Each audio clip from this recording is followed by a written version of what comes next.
Now, a top story on Climate Tracker focuses on the growing controversy around the Aravalli mountain range, one of the oldest mountain systems in the world and a critical ecological shield for north and western India.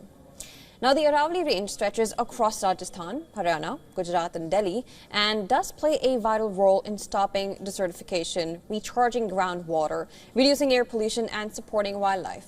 Now, recently, however, the Aravallis have come into sharp focus after a Supreme Court ruling accepted a new definition of what officially counts as an Aravalli hill. Now, under this new definition, only landforms that rise 100 meters or more above the surrounding land will be legally recognized as Aravalli hills. Now, smaller hills, hillocks and rocky outcrops below this height may no longer qualify for the same level of environmental protection. While this may seem like a technical change, experts are warning that it could have serious consequences because a large part of the Aravalli landscape consists of these low-lying hills rather than the tall mountains. Environmentalists and conservation experts have strongly criticized the move, and they say that nearly 80 to 90% of the Aravalli region could lose protection if the definition is strictly applied. These lower hills are crucial for absorbing rainwater, preventing floods, controlling dust storms, and maintaining biodiversity.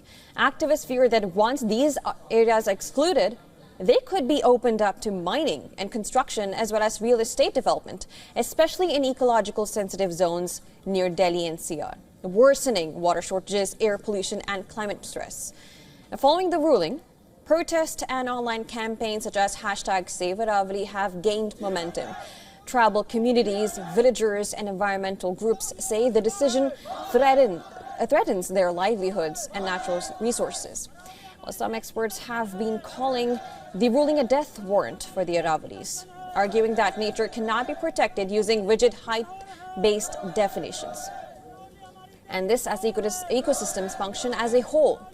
Now, the central government, however, has rejected allegations that the new definition is meant to promote mining. The center has clarified that more than 90% of the Aravalli region remains protected under existing forest, environmental and mining laws. It has also stated that no fresh mining will be allowed without strict approvals and that mining remains completely banned in sensitive areas like Delhi.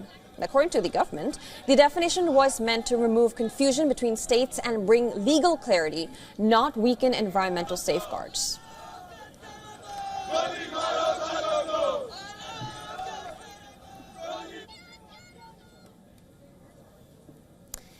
And well, to discuss this more further, we have with us Vimlendu Jha, who is an Indian environmentalist and executive director of Swachha India. Thank you so much for joining us on the broadcast. Now, environmental activists have been dubbing this Supreme Court ruling as a death warrant for the Aravallis. How credible and serious are these concerns? It's very, very critical because what the Supreme Court and the Union government has done has redefined one of the most precious ecological resource that we actually have in North India. Aravalli is not just a piece of rock assembled together, pretending to be a mountain range. It's something which actually, the idea of a mountain range is not necessarily only a range that is of a particular height. Suddenly, this entire redefinition of Aravallis almost disqualifies 90% of this entire region to be open and vulnerable for economic activities. And of course, beginning with the government is using only mining as an excuse or as a reason, and also has said that they are going to engage in sustainable mining. And nobody's ever heard that how can you actually dig up the ground or this entire range of a very, very critical asset, ecological asset that this is. Of course, as you rightly said in your report, that this is not just in terms of an ecological shield, it's a climate shield, it's a weather shield, it's a dust shield, and of course the entire water recharge of this entire area, be it the surface water bodies that we actually have in this region, as well as the groundwater recharge of the entire region happens through this critical ecological resource. So, this entire, of course, the government is hiding behind technicalities. Right now, certain amount of pushback in terms of being on the defensive to say 90% of Aravallis is protected, but the government is not able to explain that if this qualification of only 100 meters to be called Aravalli range and the rest open for mining still applies, still holds the law of the day, then how is it actually protected? So, we are opening up almost 670 kilometers of a 2 billion old mountain range, a very critical ecological resource for further economic activities, which is only going to create havoc. The fact, and all of this is happening in the backdrop where AQI, or the air quality index of entire North India and most particularly of Delhi NCR, is in a critical condition. We know this entire year we've seen heat stress and heat waves. We've seen the water stress that this entire region is facing, and it's a very well documented reality that Aravallis actually provides some amount of solace or support to the local ecology and the local climate in that sense. So therefore, it's extremely, extremely dangerous and setting up of a precedent in the name of mining, which you eventually qualify also for real estate, urbanization, and other economic activities. Right, and we also talk about these low-lying eroded hills, right? Though they don't meet this 100-meter criteria. If you could also make us understand what kind of, essential ecological functions do these low-lying eroded hills play? So largely, as in a hill, not necessarily has to be, this entire technical definition of 100 meters. There's nowhere in geology that actually says that a mountain has to be 100 meters, and then only it will be called a mountain range in that sense. And more so with Aravallis, which earlier were, very, very protected in many, many ways, and it's very well documented their contribution. Now, when we talk about low-lying areas or low-height range, it might not be tall, a mountain range, but entire water recharge, water absorption, plus the entire dust shield. So if you look at it just from a commonsensical point of view, what lies between Thar Desert and Delhi is this entire tract of land, which is largely called Aravallis in that sense. And imagine if we start compromising on this piece of land and start redefining it, that also will increase desertification and then the entire. So it's not just about the wind that is going to bring in more dust in this entire region, but also the desert, which will start stretching to inward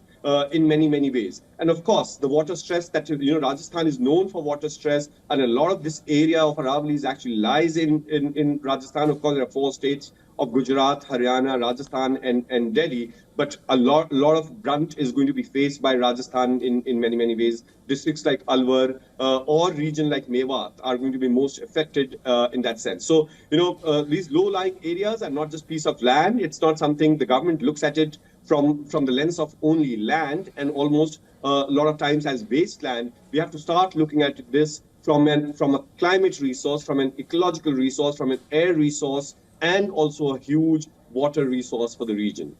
And of course, the government claims that this new definition removes ambiguity and prevents misuse. How true is this? And when it comes to legal terms, how does this play out?